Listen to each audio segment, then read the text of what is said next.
नमस्कार. गोवन वार्ताच्या हुप्पा हुया या विशेष सेगमेंटमध्ये तुम्हा सगळ्यांचं खूप खूप स्वागत. तर आज आपण ऐकणार आहोत गोष्ट अन गुलाबाला काटे मिळाले.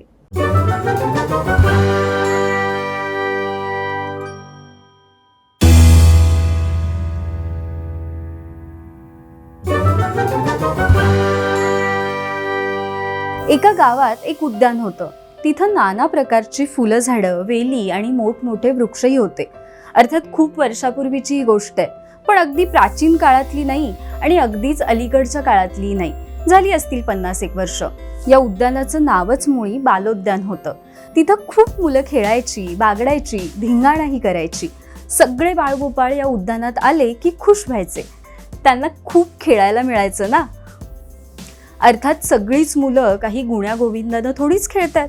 काहींना फुलांचं, कुणाला झाडाचं, तर काहींना वेलीचं, निरनिराळ्या वनस्पतींचं कुतूहल असायचं. मग ही मुलं फुलांना हात लावायची, काही फुलं तोडायची. झाडांना काही ते आवडायचं नाही, पण काय करतात बिचारी.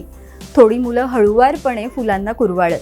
फुलं तर किती तऱ्हांची, किती रंगांची, अगदी मृदू, मुलायम आणि आकर्षक वाटायची.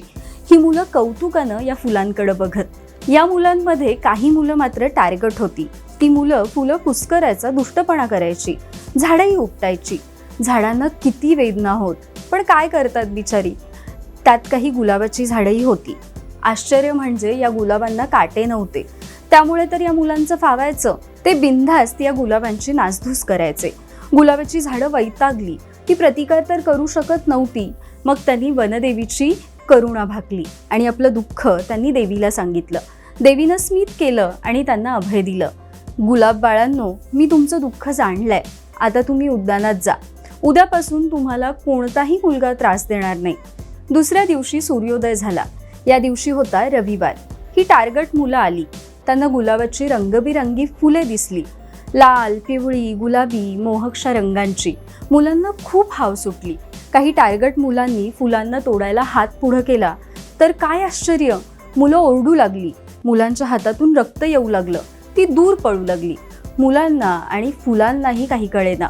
मग मोगरा, जाई, जुई आणि काही मोठ्या गुलाबांनी पाहिलं तर गुलाबांच्या फांद्यांना काटे आले होते आणि तेच या मुलांच्या हातात घुसले होते. मुलांना चांगली अद्दल घडली म्हणून गुलाब खुश झाले आणि त्यांनी वनदेवीचे मनोमन आभार मानले.